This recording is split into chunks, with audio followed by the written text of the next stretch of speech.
Welcome back, and thank you for tuning in to HK Cheating Stories. We appreciate each and every one of you joining us. Where in the world are you watching from? Let us know in the comments. Now, let's get the story started. My name is Mark Bennett. For 10 years, I thought I was living the dream. A stable marriage, 2 beautiful kids, a home filled with laughter. I ignored the warning signs, the distance in her eyes, the late nights she never explained. I told myself we were just going through a rough patch. But on the night of our anniversary, in the middle of a candlelit dinner I spent weeks planning, my wife looked me dead in the eye and said 7 words that shattered everything. I've been cheating on you for 2 years. It had taken me weeks to plan. I made a reservation at her favorite restaurant, Le Mistral, a little French place tucked in the heart of the city with panoramic views of the skyline. She used to gush about it for months after our 3rd anniversary. I remembered every detail. The corner table by the window, the soft jazz in the background, the way she smiled when the lights of the city flickered in her eyes. I wanted to recreate that moment, maybe even rewrite the mess we had become lately. I arranged for the sommelier to bring out her favorite bottle of Bordeaux, 2005 vintage, with a satin ribbon tied around its neck. A necklace waited in my pocket too, a simple silver chain with a tiny pendant engraved with the date of our wedding. Not flashy, just meaningful. Just us. As she walked into the restaurant, wearing the same emerald dress from our engagement night, my breath caught for a second. For a fleeting moment, she still looked like the woman I fell in love with, elegant, mysterious, radiant. She smiled when she saw the table, a soft, practiced smile, and I let myself believe, maybe this would work. We sat, ordered, and as the first course arrived, I watched her across the candlelit table. She looked beautiful, distant, but beautiful. Still, I had hope. Maybe all couples go through rough patches. Maybe we were just tired. I got you something, I said softly, sliding the small velvet box across the table. She opened it and looked at the necklace without much reaction. It's nice, she said, her voice flat. No emotion, no warmth, just words. Still, I pushed forward. I just wanted to remind you of what we've built, Rachel. 10 years of life, love, struggles, triumphs. No matter what we've been through lately, I still believe in us. She didn't respond immediately. Her eyes flickered toward the window, then back to me. Her hand grazed the stem of her wine glass. She looked calm. Too calm. I didn't see it coming. The waiter returned with the wine. I nodded for him to pour. As the deep red liquid filled our glasses, I lifted mine, ready to make a toast. To us, I began. But she cut me off. I've been cheating on you. My hand froze midair. Her voice was even, steady, cold. For 2 years, she continued, not blinking. And I'm leaving you. The words sliced through the air like broken glass. Everything, the music, the clinking of cutlery, the laughter of the table behind us, faded into silence. The world tilted. My chest tightened. The glass trembled in my hand, still hovering inches from my lips. Surely, I misheard. What? I whispered. She leaned in, still composed, her eyes devoid of any guilt. You heard me, Mark. I've been seeing someone else for 2 years. Tonight seemed like the right time to say it. The right time? On our anniversary? I felt like someone had set fire to the floor beneath my feet. My first instinct was to rage, to flip the table, to shout and demand an explanation. But something inside me stopped. I stared into her face, and I saw not remorse, but satisfaction. She wanted a reaction. She wanted to watch me break. So I did the one thing she didn't expect. I smiled. To your new life? I said calmly, clinking my glass against hers before taking a slow, deliberate sip. Her expression shifted, just slightly, eyes narrowing, lips twitching in confusion. This wasn't how she'd imagined it. She expected yelling, pleading, maybe even begging. What she got instead was composure. Cold, measured composure. I set my glass down gently and looked at her across the candlelight. So, does he make you happy? She blinked. It's complicated. Of course it is. She looked away, suddenly unsure. That told me everything I needed to know. She thought she was trading up, leaving behind a life she deemed boring and predictable. But she didn't expect confidence. She didn't expect me to be 10 steps ahead. I glanced toward the waiter, who was approaching with dessert menus, blissfully unaware that the table he was walking toward had just become ground zero of a crumbling marriage. She waved him off. I'm not hungry anymore, she said. But I smiled again. I'll take a look, I said, flipping through the menu like it was any other night. You should try the creme brulee. It's still the best in town. She stared at me like I was insane. How can you act like this isn't a big deal? I met her eyes, my voice low and steady. Because it isn't. Not anymore. You've made your decision, Rachel. There's no point in getting emotional about it now. Inside, I was dying. I felt like someone had carved out my heart and left it on the white linen tablecloth to bleed quietly. But she would never see that. Not tonight. Tonight, she wasn't the only one with a plan. I excused myself under the pretense of taking a call. In reality, I just needed air, something to stop the walls from closing in, something to drown out the sound of her voice echoing in my head. I've been cheating on you for 2 years. I'm leaving you. It played on repeat like a broken record. The night air was crisp, cutting through the tension boiling beneath my skin. I stepped around the corner of the restaurant, pulled out my phone, and dialed a number I hadn't used in years. Nathan, I said when the voice picked up on the second ring. I need your help. Tonight. He didn't ask questions. That's why I hired him years ago and why I kept his number saved even when I didn't think I'd need it again. Nathan wasn't just a lawyer. He was a tactician, a silent hammer behind every legal war I'd ever won. Send me everything you've got, he said coolly. We meet first thing in the morning. Will do, I said, already shifting gears. I hung up and opened my messages. This time, I called Alan. Alan was my insurance policy, the private investigator I'd quietly hired 6 months ago when the late-night meetings, hushed phone calls, and scent of unfamiliar cologne on Rachel's clothes had become too much to ignore. I didn't want to believe it then. I'd clung to the hope that I was just being paranoid. But Rachel's behavior, it wasn't just emotional distance. It was calculated. Cold. Alan, I said when he answered, she admitted it. Tonight. At dinner. There was a pause. Then a low whistle. She finally confessed, he asked. I nodded, even though he couldn't see me. I need everything. Videos, photos, timestamps, recordings, all of it. Make it ready. You'll have it in your inbox in an hour, he said. As I hung up the call, I let out a slow breath, watching it fog in the chilly air. I hadn't expected her to come clean tonight. I thought the confession would have to be dragged out, perhaps in court. But she served it up, as if it were casual dinner conversation. And yet, she had no idea what she'd just triggered. By the time I returned to the table, I had already filed away the emotions. I had built a wall, brick by brick, moment by moment, reinforced by her betrayal. Rachel was staring at her phone, her face lit by the glow of the screen, a faint smirk playing at her lips. Texting him, no doubt. I slid into my seat and folded my hands, watching her. How do you plan to explain this to the kids? I asked quietly. She jumped. Her fingers froze. Her face, so calm just moments before, twitched with uncertainty. I don't know, she said, not meeting my eyes. Of course she didn't. She planned everything, down to the dress, the setting, the dramatic announcement. But she hadn't considered the aftermath. Not really. Not the kids. Not the home she was breaking. Not the 10 years of shared life she was casually tossing into the fire. That was the thing about selfish people. They only see the escape, not the wreckage. I picked up the dessert menu again, casually flipping through it. She'll take the creme brulee, I told the waiter, who had returned with an awkward smile, completely oblivious. I'll have the cheesecake. And another coffee, please. Rachel blinked at me.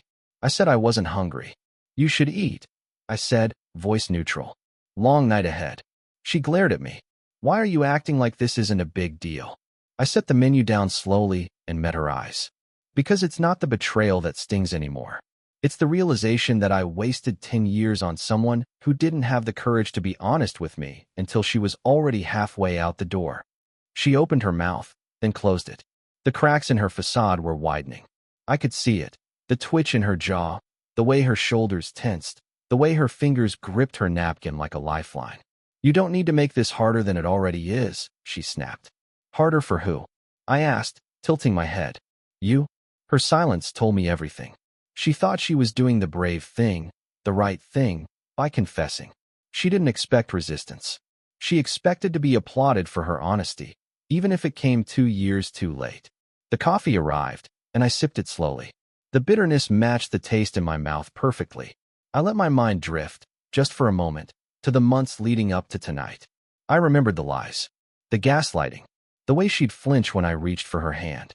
I remembered the empty side of the bed, the unexplained weekends, the sudden gym membership, the unfamiliar cologne she claimed was from a coworker's handshake. I remembered the first photo Alan sent, Rachel laughing with James outside a boutique hotel, her hand on his chest, his arm around her waist. And I remembered the moment I stopped hoping. The moment I stopped loving her the way I used to. Rachel looked at me again, unsure now, on edge. "Why aren't you angry?" she asked suddenly, eyes searching mine. "Why aren't you yelling or throwing things, or something?" I leaned back, arms crossed. "Because you already made your decision, Rachel. And I made mine.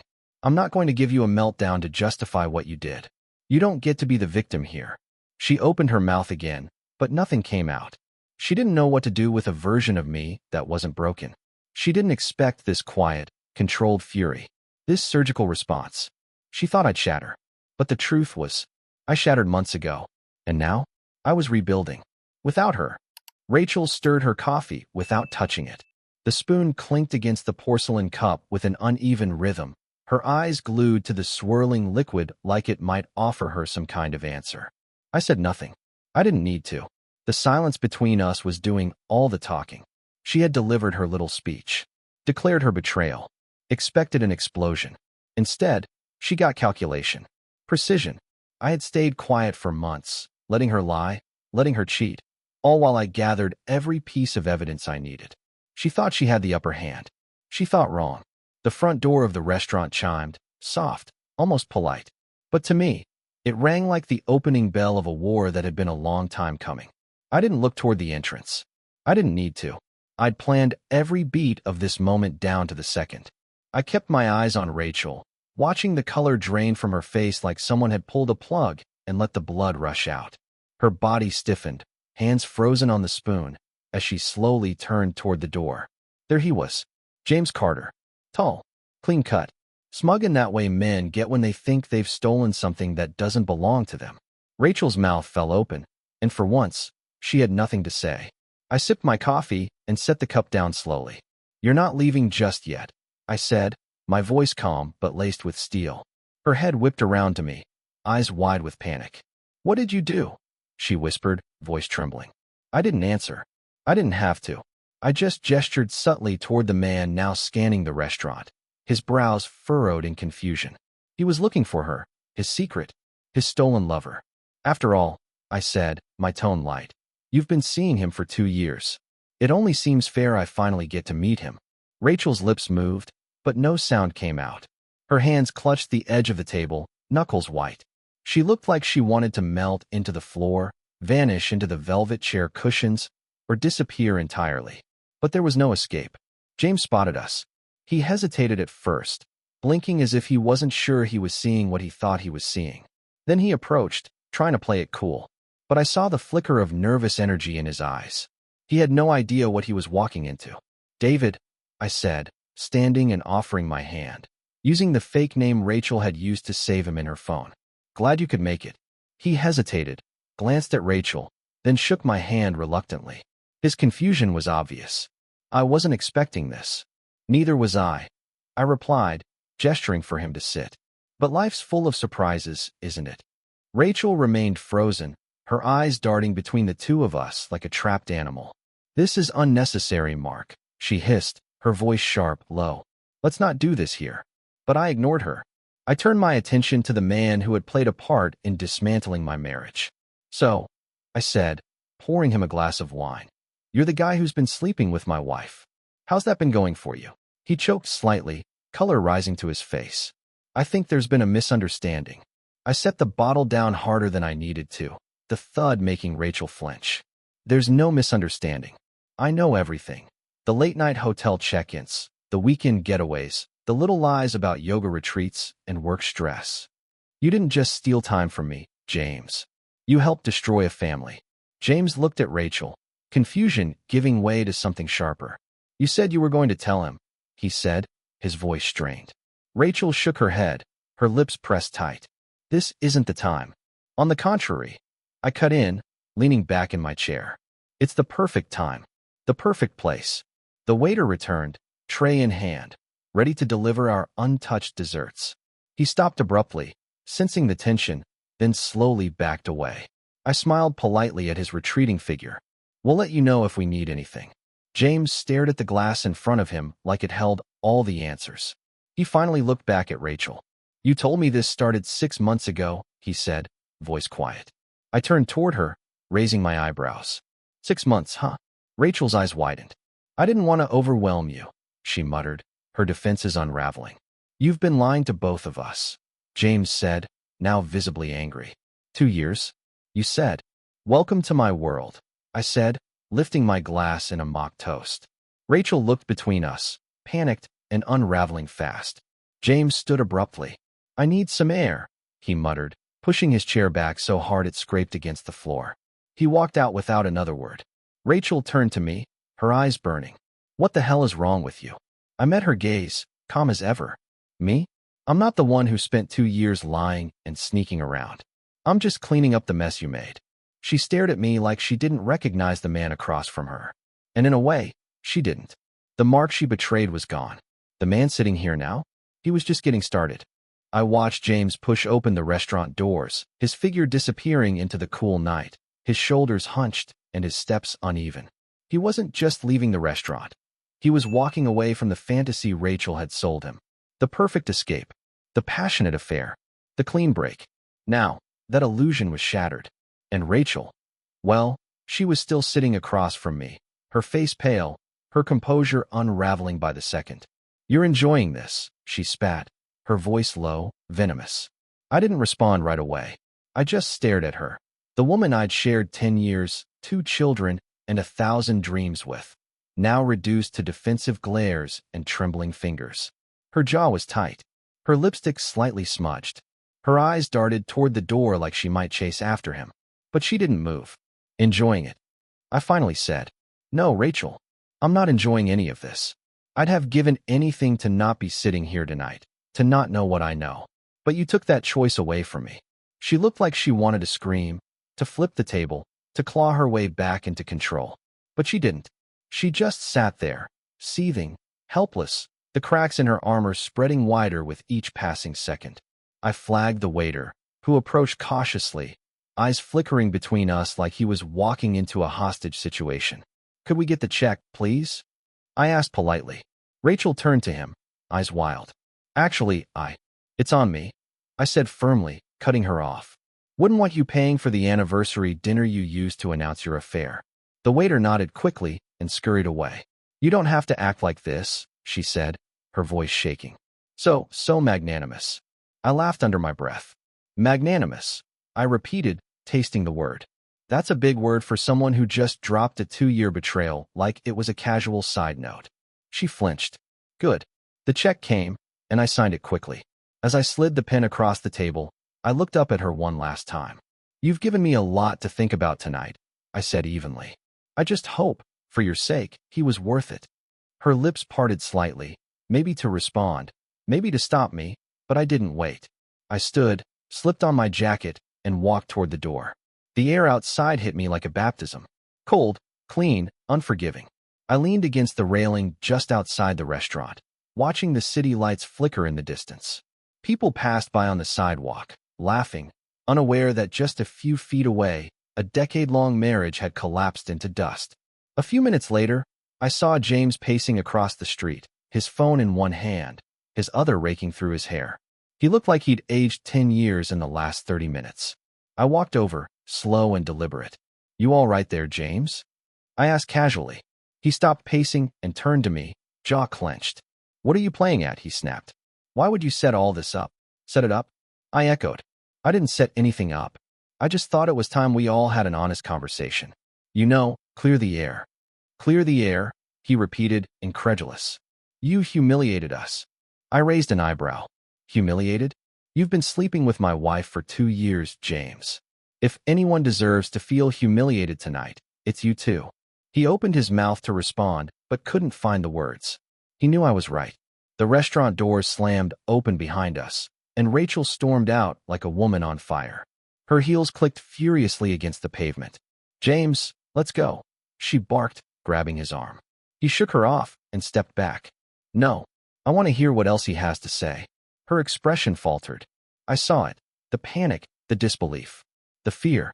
She had lost control of everything. She turned to me, her voice low and bitter. "You're enjoying this, aren't you?" "Not particularly," I said, shaking my head. "I'd rather be spending my anniversary with someone who respects me. But since you ruined that, this is where we are." She took a deep breath, smoothing the front of her dress, trying to gather herself. "You've made your point, Mark. Can we stop this now?" I stared at her, then at James. "Oh, I'm just getting started." I turned and walked back toward the restaurant. James hesitated, then followed me. Rachel trailed behind, her arms crossed like she was holding herself together with sheer willpower. Inside, our table looked like a crime scene. Half-eaten desserts, empty wine glasses, chaos frozen in time. I gestured for James to sit. Rachel remained standing. "I don't know what you're trying to accomplish," she said, her voice trembling. "I'm trying to understand," I said, leaning forward. "How the woman I married became someone who could lie to me for 2 years straight." Her eyes darted away. I turned to James. "What did she tell you about me?" "That I was distant, controlling, that I didn't love her anymore." He hesitated. "She said the marriage was over, that you just wouldn't admit it." I nodded slowly. "And you believed her?" He didn't answer. Rachel finally spoke again. "You were distant. You shut me out." I snapped my gaze to her. "I worked 12-hour days to give you the life you wanted. I sacrificed time with my kids, my hobbies, my sanity. You didn't cheat because I shut you out, Rachel. You cheated because you're selfish." James shifted in his seat, clearly uncomfortable. "I didn't know it had been going on that long," he muttered. "Now you do," I said flatly. "So tell me, does it bother you that she lied to both of us?" He swallowed hard. "Yeah, it does." Rachel turned toward him, eyes wide. "James." But he stood, jaw clenched. "I need to think." He walked out again, this time slower. Heavy. Rachel sat down in his empty chair, shoulders slumped, finally looking as broken as I had felt for months. "Can we talk about this?" she whispered. "Just us." I looked at her, and for the first time, I felt nothing. "There is no us, Rachel. Not anymore." I left her sitting there, at our table, on our anniversary, in the same dress she wore the night I proposed, now tainted with the weight of betrayal. She looked small, hollowed out by the truth she could no longer control. And I felt something I hadn't felt in months. Power. Not the kind that shouts or demands, but the quiet, unwavering kind, the kind that walks away knowing it's already won. I stepped out into the cool night again, the door swinging shut behind me with a soft finality. Rachel didn't follow. She couldn't. She had nothing left to say. I pulled out my phone and called Alan. "She admitted it," I said simply. "That's all I needed," he replied. "What's the next move?" "Send everything. Photos, videos, call logs, text screenshots, every detail. Make it organized, time-stamped, clean. And Alan, make it public." There was a pause. "You sure about that?" I looked up at the night sky, at the millions of city lights sparkling like they hadn't just witnessed my world burn. I've never been more sure. By the time I got home, I could feel the storm already brewing. My phone buzzed nonstop. Texts, calls, emails, notifications piling up like floodwaters. But I didn't respond. I poured myself a glass of whiskey, sat at the kitchen table, and opened my laptop. The anonymous account Alan and I had set up weeks ago was ready. Secure, untraceable, and brutal. I uploaded everything, photo after photo, video after video. Rachel laughing with James outside hotel rooms. Her kissing him in parking lots. Her texts, full of lies, manipulation, and condescension. There was no commentary, just evidence. The truth didn't need embellishment. I watched the views climb. Hundreds in minutes. Then thousands. The comments followed, angry, shocked, disgusted. Friends, family, even old coworkers weighed in. Some tried to defend her. But the overwhelming verdict? She had crossed a line. Rachel's name became a whisper on a dozen community forums, then a roar. The kind that follows a scandal people love to hate. She called me 3 times that night. I didn't answer. The 4th time, I picked up. Not out of compassion, out of curiosity. "What the hell did you do, Mark?" she screamed, her voice trembling. "Why would you do this to me?" I let her words hang in the air. Then I leaned back in my chair, calm. "Why wouldn't I? You're trying to ruin me." "No," I said coldly. "You ruined yourself. I'm just giving the people you lied to the same courtesy you failed to give me, the truth." Her breath caught. On the other end of the line, I could hear her pacing, panicked. For once, she wasn't the one steering the conversation. "What do you want from me?" she whispered. What I wanted, I said, was a partner. Someone I could trust. Someone who didn't lie to my face while crawling into another man's bed. But now, I just want you to face what you've done. No more secrets. No more control. Just consequences. She didn't respond. And for the first time since this entire mess began, I hung up on her. The next morning, the real fallout began. Mutual friends called me in shock. Some had seen the post before I even opened my eyes. A few admitted they had suspected something. Others said nothing at all, just silence and the sound of bridges burning. Rachel tried to fight back. She called people, begged, denied, blamed stress, blamed me. But the evidence was everywhere. She couldn't run from the truth anymore. James, meanwhile, was exposed to his firm. Someone sent the post to his partners. He was placed on indefinite leave by noon. A reputation 10 years in the making, undone in a single morning. By sunset, Rachel's carefully crafted image was collapsing in real time. She posted a long-winded social media statement. One of those vague, "I'm not perfect, but everyone makes mistakes" types. It backfired instantly. The comments were ruthless. "You cheated for 2 years and think you're the victim? Own up to it. Or delete your account." She deleted it an hour later. I watched from a distance, saying nothing. I didn't gloat. I didn't respond. I didn't need to. She was discovering the truth about betrayal. The moment you're exposed, you don't control the narrative anymore. And me? I spent the evening with my kids. We ate pizza, watched cartoons, and laughed at silly voices. I didn't tell them anything. Not yet. I wanted to protect their innocence a little longer. But even they sensed something had shifted. Later that night, after I tucked them into bed, I stood by the window with another glass of whiskey, watching the lights of the neighborhood flicker in the distance. Rachel thought she could destroy me and walk away untouched. She thought her lies were buried deep enough. She thought I'd stay silent forever. But now, everyone knew the truth. And this was just the beginning.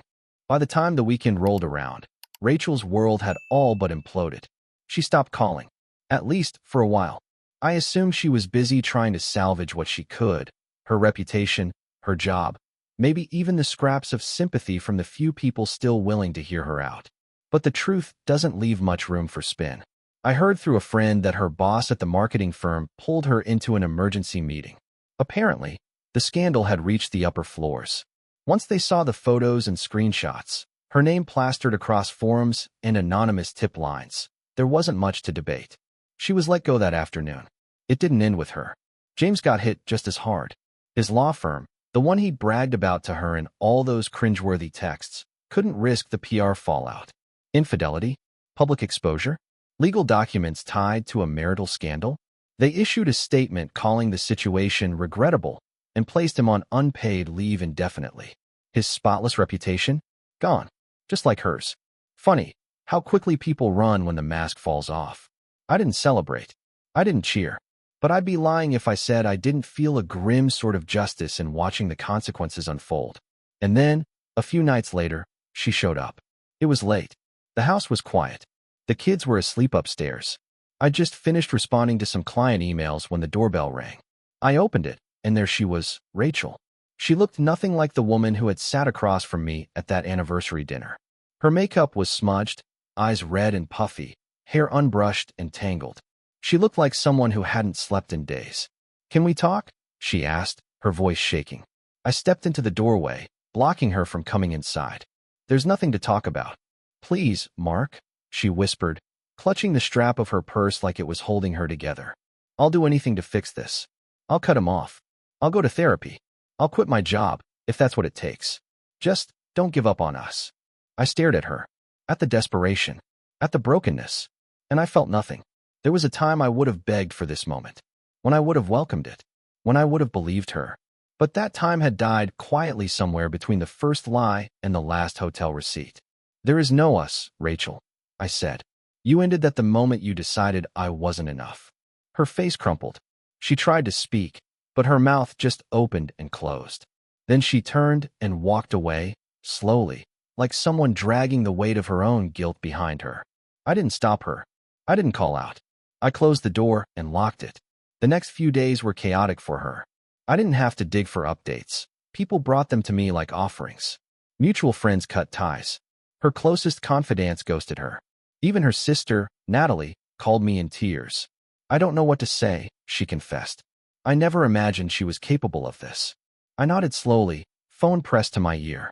She's been calling me nonstop, Natalie continued, begging for help, telling me she didn't think it would go this far. What do you want me to do? I paused. I don't expect you to cut her off, I said finally. She's your sister. But I can't let her back in my life. Not after everything. Natalie was silent for a moment, then said quietly, if you ever need anything, for the kids, I'm here. Thank you, I said, and I meant it. Meanwhile, the legal side moved swiftly. Nathan, my lawyer, didn't waste a second. We filed for divorce, submitted every shred of evidence Alan had compiled, and went directly for full custody. Rachel tried to fight it at first, claimed she was still a fit mother, that the affair had nothing to do with her parenting. But the court didn't buy it. The judge reviewed the records, the photos, the messages, and when the decision came down, it wasn't even close. I was granted primary custody of our children. That day, when I walked out of the courthouse with the papers in hand, I felt something lift off my shoulders. Not joy exactly, not even triumph, just relief. The kind that only comes after surviving something that should have broken you. Rachel stood across the lot, watching me with eyes rimmed red and face hollow. She didn't try to approach. She knew. It was over. Later that night, I was packing boxes in the garage when a new message popped up on my phone. From James. Can we meet? I need to talk. For a few minutes, I debated. Part of me wanted to delete it, ignore it, but curiosity got the better of me. We met at a small coffee shop on the edge of town the next day. He looked rough, unshaven, pale, clothes wrinkled like he hadn't touched a closet in days. I owe you an apology, he said before he even sat down. I sipped my coffee and waited. She told me you didn't care, that you were cold, that your marriage was dead, he continued. I believed her. I was an idiot. You were, I said, but that doesn't excuse your part in it. I know, he said, eyes down. I just needed to say I'm sorry. I stared at him for a long moment, then nodded once. Apology accepted, I said. But don't expect forgiveness. Not yet. He swallowed hard and stood. Take care of yourself, Mark. You too. I replied, though I wasn't sure I meant it. As he left, I glanced out the window. I had my kids. I had peace. And for the first time in a long time, I had control over my own story again. Life didn't fix itself overnight. The mess Rachel left behind didn't magically disappear once the divorce papers were signed or once James walked away with his tail between his legs. But something shifted. For the first time in years, I could breathe without wondering what lie I was being fed. I could look my children in the eyes without guilt, without that gnawing ache in my gut. We moved into a smaller house a few weeks after the custody hearing. It wasn't grand. It didn't have the high ceilings or designer fixtures Rachel always insisted on. But it was ours. It was peaceful. And it was clean, emotionally, mentally, spiritually. Every room in that old house had become a battlefield. This one felt like a blank page. I focused on the kids. They needed stability, routine, something that resembled normal after watching their mother implode in slow motion. I made their lunches, walked them to school, read them stories at night until they fell asleep against my shoulder. Their laughter slowly returned. Their questions about "where's mommy" grew less frequent. One night, as I was doing dishes, my youngest tugged at my shirt. "Dad, do you think mommy will come back?" I dried my hands, knelt down, and met his eyes. "She made some choices that hurt our family," I said carefully. "But what's important is, we're safe now. And we have each other. That's what matters." He nodded, not fully understanding, but accepting it just the same. That night, I sat in the living room long after they went to bed, staring at the ceiling. I wasn't mourning Rachel anymore. I was mourning the man I used to be. The man who believed love was enough. The man who ignored the signs, who chose hope over truth until it nearly destroyed him. And then she appeared, Claire. It started with something simple. A lawnmower.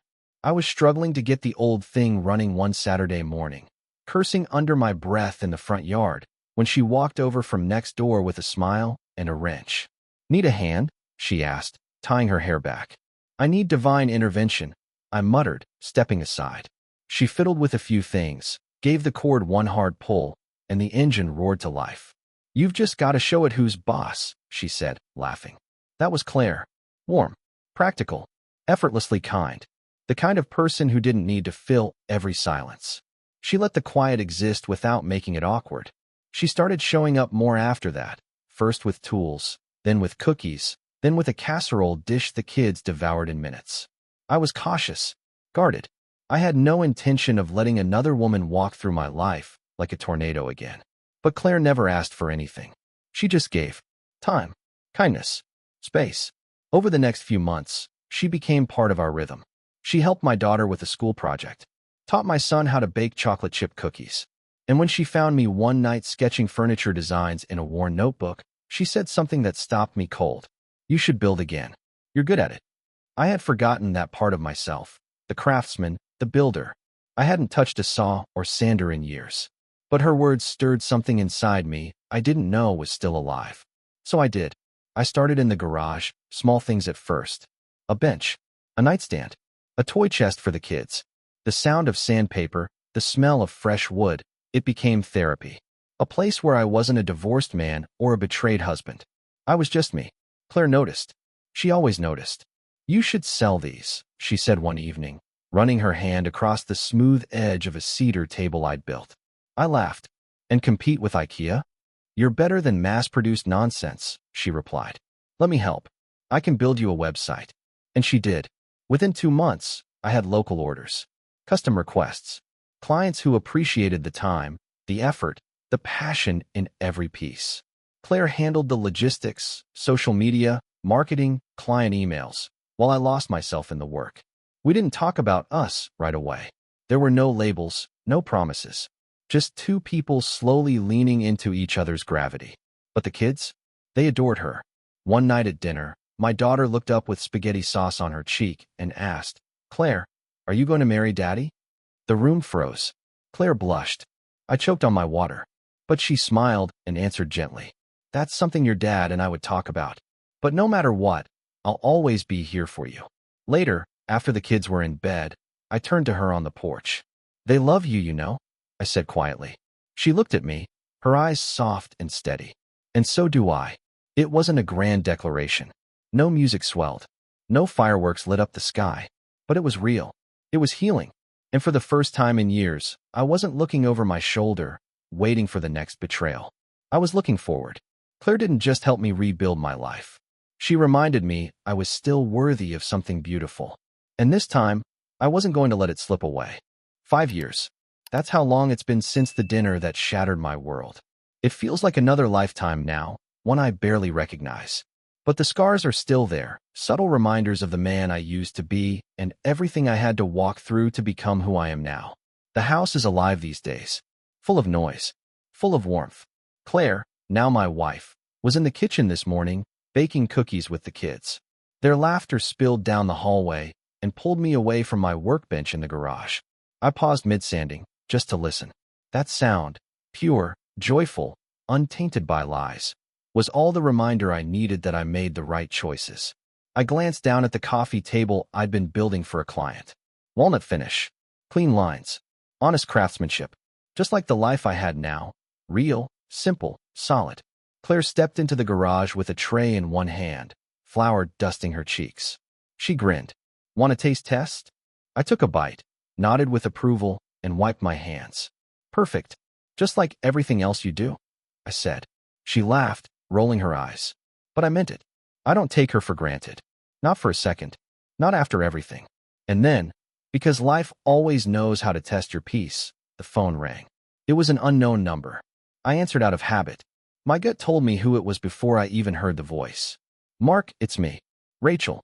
Her voice was shaky, distant, like she was calling from a place she didn't belong in anymore. What do you want? I asked, my tone neutral but cold. I need your help, she said. Everything's falling apart. I said nothing, letting the silence speak for me. They froze my accounts. I lost the apartment. I'm out of work, and David left. He's gone. He said he couldn't do this anymore. I could almost picture her, standing in some dim, empty space, hoping for rescue. But I wasn't the man she used to manipulate. That version of me was long gone. I'm sorry to hear that, I said. But this is your mess, Rachel. You made your choices. I didn't think it would end like this, she whispered. None of us did. After we hung up, I sat quietly in the garage, staring at the half-finished table. A wave of something passed through me. Not anger, not even satisfaction, just peace. The storm had passed, and all that remained were the consequences. I'd heard from Natalie, her sister, that Rachel had moved back in with their parents. They took her in reluctantly, disappointed, worn down by the destruction she'd caused. She worked odd jobs now, waiting tables, temp office work. Her glamorous life had evaporated. Once, she ruled rooms. Now, she avoided eye contact in grocery stores. She made one last attempt to reach me a few months later, a handwritten letter. The envelope was creased, smudged, like it had been carried through a storm. The handwriting, still familiar, still hers, tugged at something old and buried in my chest. She apologized. Genuinely, I think. She said she had been chasing happiness, but found only emptiness. That she ruined the best thing she ever had. That she didn't expect forgiveness, but she needed to say she was sorry. I folded the letter and tucked it into a drawer. I didn't respond. Some things don't need closure in words. The silence is enough. As for James, I heard through a friend that he relocated out of state. His legal license suspended. No new firm would touch him. His reputation, once spotless, was reduced to whispers and shame. They were both ghosts now, remnants of a chapter I'd closed for good. That evening, Claire and I sat on the back porch, coffee mugs in hand, watching the kids chase fireflies under a sky full of stars. She leaned into me, her head resting on my shoulder. "Do you ever think about her?" she asked quietly. I paused, then nodded. "Sometimes, but not the way I used to. She's part of the past, and that's where she'll stay." Claire laced her fingers through mine. "I'm glad you found peace." "So am I." Later that night, as the kids slept and the house settled into a familiar calm, I pulled out a journal and wrote a letter, not to Rachel, but to myself. It wasn't filled with blame. It wasn't angry. It was filled with gratitude. For surviving. For learning. For enduring. For the strength to rebuild when everything felt hopeless. I ended it with a promise. I will never forget where I've been, but I will always focus on where I'm going. Because now, the road ahead isn't shadowed by betrayal. It's lit by the love of a woman who sees me, the laughter of my children, the rhythm of hammers and saws in a garage that became my sanctuary. The best chapters of my life aren't behind me. They're being written right now, with truth, with love, and with hands that refuse to let go of what really matters. Looking back on everything, there are lessons I carry with me, etched not just in memory, but in the very core of who I've become. I've learned that betrayal doesn't define you. How you respond to it does. I didn't scream. I didn't beg. I chose dignity, even when it hurt. That decision gave me my life back. I've learned that silence isn't weakness. Sometimes it's power. It gives you clarity to think, to plan, to rise when others expect you to fall. And most of all, I've learned that healing isn't about forgetting. It's about growing from the pain, shaping it into something stronger, something honest. To anyone walking through their own storm, especially those of us older, who've lived long, who've loved deeply, know this: it's never too late to start over. You are never too old to rebuild, to rediscover joy, to choose peace over chaos. Don't let anyone write your ending for you. Stand tall, speak truth, and surround yourself with people who see your worth even when you forget it yourself. Because no matter how broken the past may feel, the future is always yours to shape.